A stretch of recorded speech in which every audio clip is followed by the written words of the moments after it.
waaw affaire inondation yi wax dëgg yàlla jot na 200 000 francs wax dëgg yàlla ñu ngi gërëm gouvernement Sénégal ak banque mondiale ñu ngi leen di gërëm bu baax a baax wax dëgg yàlla parce que sonnoon nañ lool ndax man mi sama fosse septique moo dagg te leer na ma ni sama salaire ak dundu kër gi attanuma ko tey ku ma dimbalee lii dama lay sant di la gërëm di ñaanal organisation bi jëm ca kanam waaw loolu daal maa ngi koy ñaan. C'est la première fois ma jot ko. waaw c'est la première fois ma jot ko. waaw maa ngi gërëm tamit aussi doomu chef de quartier bi parce que moo volontaire daam boobu doon wax moo volontaire ñëw ba sama kër bi ñëw suñu kër dañ koo wàccee ci biir kër gi parce que dafa xóot mu ñëw gis ko moo ki nga xamee ni ñooy recensé mu recensé ko dem waaw. sama fosse septique moo dagg waaw wàcc donc kon réparation bi xëy na peut-être lii dina ko mën a def loo ci dolli mu mën ko def incha allah merci beaucoup maa ngi gërëm ñëpp di sant ñëpp di leen gërëm yéen di leen sant bu baax a baax jërëjëf. xanaa nekk si kër goo xam ne dafa daanu woon daaw mu daanu léegi daanu na fekk ñu toog foofu di waxtaan après ñu daw kër gi yëpp tuuru suñu kaw ban la woon ñu sonn ba bëgg a dee jaaxle mais ñu ñëw benn xale bu jigéen ñëw kaa leen ne doomu chef de quartier bu jigéen bi indi ko si ñun wax dëgg si yàlla mu nekk lu neex si ñun parce que lii baax na parce que man buy taw maa ngi damay tëju aw ma waañ ci biti laay togge te damaa loué fii si Senghor yàgg naa fi trop sama doom bi 2004 la ba léegi maa ngi sa Senghor loué sama borom kër gaañu lii nag dafa nekk lu ma bett lu neex si man dëgg maa ngi leen di sant di leen gërëm parce que tey amoon fu ma ko yaakaare yàlla nag ñëw na ak nit ñu baax ñi banque mondiale ma leen di sant di leen gërëm wax dëgg si yàlla bonheur bu neex la lu ma bett la te lu la bett mën la damay sant rek di doolee sant bu baax nguur gi di sant ñëpp dégg nga aw ma seen fay. ndaje bi tey dafa am solo lool ndax dafay permettre ñi nga xamante ne ni seen kër wala njaboot yi nga xamante ni dañoo loru ci mbënd mi ñun ñu ñëw indil leen appui état ñun ñooy fonds de solidarité nationale donc dépendre ci ministère du développement communautaire de l'équité sociale et territoriale donc suñu liggéey dafa nekk ni nit ki fu mu nekk ci Sénégal am jafe-jafe ñun ñu ñëw andi fa solidarité état bu Sénégal donc fonds de solidarité nationale Mamadou Ndaw jiite ko loolu mooy liggéey bi tey moom mënul woon ñëw ndax dafa nekk ci yeneen yu mel nii moo tax ñu yabal ñu man Sayer ak Moussa ñu teewal ko fii donc dañu ñëwoon tey Thiès pour xoolal gisal suñu bopp ne nit ñi commencé nañ di fayeeku ñu laaj leen ndax ñoom tamit fayeeku bi gis nañ ci seen bopp laaj leen aussi su fekkee am nañ ay jafe-jafe ñu wax ñu loolu moo ñuy indi woon tey ñu ànd seeg nag suñu partenaire bu tudd Banque mondiale parce que Banque mondiale dafa appuyer état du Sénégal suñu partenaire la ci projet bi ndax Banque mondiale def na ci mécanisme de réponse aux inondations bi nga xamante ni fonds de solidarité moo koy doxal Banque mondiale def na si 1 milliard de francs CFA donc ñu àndoon ak équipe bu banque tey ñu ñëw xool si loolu donc loolu moo taxoon ñu ñëw Thiès quartier bi ñu ñëwoon tey déjà Thiès rek dafa gum nañ fi 102 millions 800 000 francs te pareeguñu suñu liggéey ci Thiès quartier bi ñu ñëwoon tey rek lu mat muy quartier bi ñu ne tey mu tudd Cité Senghor daanaka lu mat 15 millions rek dem na fi donc loolu lañ ñëwoon def si ko ni tey Thiès. di ngeen wëyal liggéey bi ci Sénégal waaw lii nii maanaam day ñëw sax di dolleeku ci li nga xamante ni tàmbali woon nañ di ko def depuis bi taw bi tàmbale ba léegi mbënd mi ñi mu njëkk a laal dañoo soxla woon ndimbal bu maanaam bu jàmp moo tax ñu demoon foofu ci ay gox yu bëri joxe fa ñi ceeb jox diwlin joxe suukar joxe saabu ñenn ñi jox nañ leen zinc jox nañ leen fer jox nañ leen ciment pour dimbali leen mais li ñu nekk nii di def tey dafa nekk benn ndimbal boo xam dañ ko inscrire woon ci benn projet bu tudd mécanisme de réponse aux inondations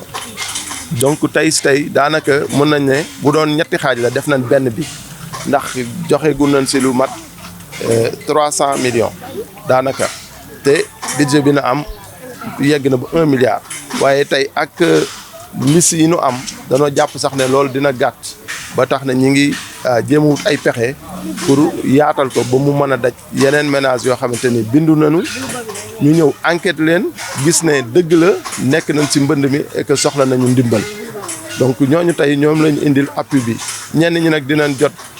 20 000 ñenn ñi dinañ jot 40 000 loolu nag mi ngi dépendre ci li nu yàqule nan la toll seeni am nan la toll mais aussi ndax bokk nañ ci registre national unique wala déedéet. Registre national unique benn kàggu la boo xam ne gouvernement Sénégal daf ko taxawal mu tudd RNU foo xamante ni njël yi nga xamante ni dañu nekk Sénégal te néew doole foofu lañ leen di bind ba yu mel nii bu xewee ñooñu dañ leen di maanaam beral loxo ndax yaakaar na ni ñoom ñoo gën a seen situation moo gën a metti moo tax ñu ne niveau de sinistre yi ak nga bokk wala nga bañ a bokk ci registre national unique day déterminer montant indemnisation bi ngay jot. jërëjëf man Abdou Thiam laa tudd maa ngi fi teewal Mamadou Ndaw muy directeur de fonds de solidarité nationale mi nga xam ne dafa nekk si yeneen activités yu mel nii moom moo ma yónni man ak Sayer ak Moussa Ndiaye ñu teewal ko ñu ngi dépendre si ministère bu tudd développement communautaire te Samba Ndiobène ko jiite ko.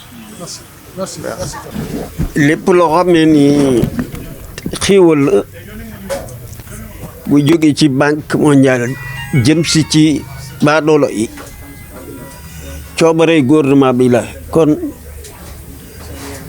foo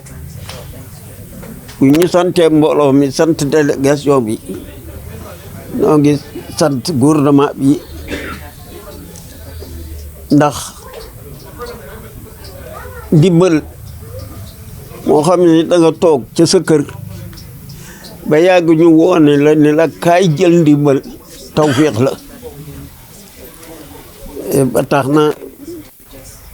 ñu ngi leen di sant ci turu mbooloo mi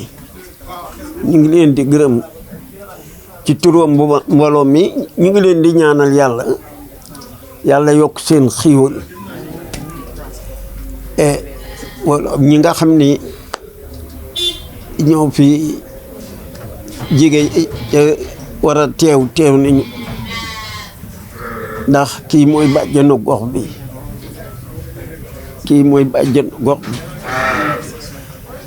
Baba Ndiaye mi ngi fi moo yore parents d'élèves ci école bu mag bële mi ngi teew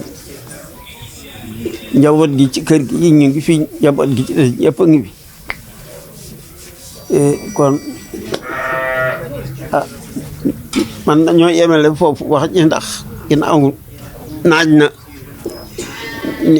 ni ngi feeña daal suñu kontaante te di leen ñaanal yàlla di ñaanal gouvernement bi yàlla def ci jàmm def ci xiiwal def ci yërmande def ci tawféex sunu mbokk yi nga xamee ni di ngeen a ànd ak ñoom noo ngi leen di sant noo ngi leen di nuyu noo ngi leen di gërëm noo ngi leen di ñaanal yàlla jërë ngeen jëf asalaamaaleykum wa rahmatullahi taala wa barakatuh. Alors ce matin, il s'est agi de venir superviser le lancement des opérations de paiement destinées aux ménages qui sont victimes des inondations. Cette activité rentre dans le cadre d'un mécanisme de gestion des inondations qui, effectivement, comme son nom l'indique, cible les ménages qui sont impactés par les inondations, qui rentre également dans le cadre du plan Orsec qui a été déclenché à la suite des inondations et qui implique le Fonds de solidarité nationale qui est le bras opérationnel du ministère du développement communautaire, de l'équité sociale et territoriale. Donc ce matin, nous sommes venus à Thiès assister au paiement de 102 800 000 qui sont destinés aux ménages qui sont victimes de ces inondations à Thiès et qui sont identifiés, enquêtés et en rapport avec l'opérateur social,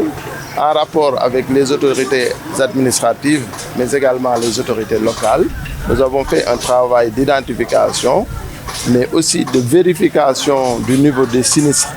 des ménages, qui a conclu à une indemnisation d'un montant de 100 000 francs ou de 200 000 francs, sachant que nous faisons également une discrimination positive pour les ménages qui sont inscrits dans le registre national unique, qui est l'outil institutionnel de ciblage des ménages qui sont pauvres au Sénégal. pourquoi la région de Thiès et combien de personnes sont concernées? Alors, pourquoi la région de Thiès? Parce que effectivement, dans plusieurs localités du Sénégal, il y a des ménages qui sont impactés par les inondations. Et comme nous sommes dans le cadre d'un ministère qui gère l'équité territoriale, nous n'avons pas de distinction, nous n'avons pas de limite géographique. Nous intervenons partout au Sénégal où les ménages sont impactés. À Thiès, naturellement, et dans ce quartier-là de Cité Senghor où nous sommes aujourd'hui, il y a effectivement beaucoup de ménages qui sont impactés par ces inondations. Donc c'est tout naturellement que nous sommes venus ce matin à Thiès et nous faisons ce que nous faisons actuellement dans plusieurs localités du Sénégal. Donc, nous avons procédé au paiement depuis le début de la semaine dernière à Dakar et à Thiès. Nous sommes venus à Thiès pour constater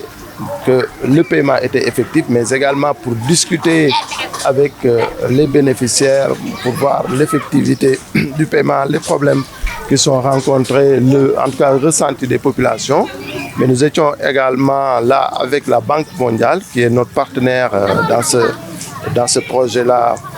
parce que la Banque mondiale finance à travers le projet d'appui aux filets sociaux le mécanisme de réponse aux inondations pour un montant de 1 milliard de francs CFA. Donc ce matin, nous sommes venus aussi avec les équipes de la Banque mondiale pour faire cette supervision. D'accord, un bilan à mi-parcours de votre activité depuis le début de votre action. Oui, en fait, c'est l'activité d'aujourd'hui vient en complément à ce que nous sommes en train de faire depuis le début des inondations. Parce que vous avez peut-être suivi, nous avons été dans plusieurs localités du Sénégal, apporter un appui ponctuel aux ménages qui étaient extrêmement touchés par les premières pluies. Donc nous avons aidé en distribuant des kits de solidarité constitués de 100 kg de riz, 10 kg de sucre, 10 litres d'huile, des matelas, du savon, du matériel de construction parfois. Nous avons donné du fer, du ciment, des tôles en zinc, etc. Mais au-delà de ces activités-là, de ces appuis ponctuels, nous sommes venus dans le cadre d'un mécanisme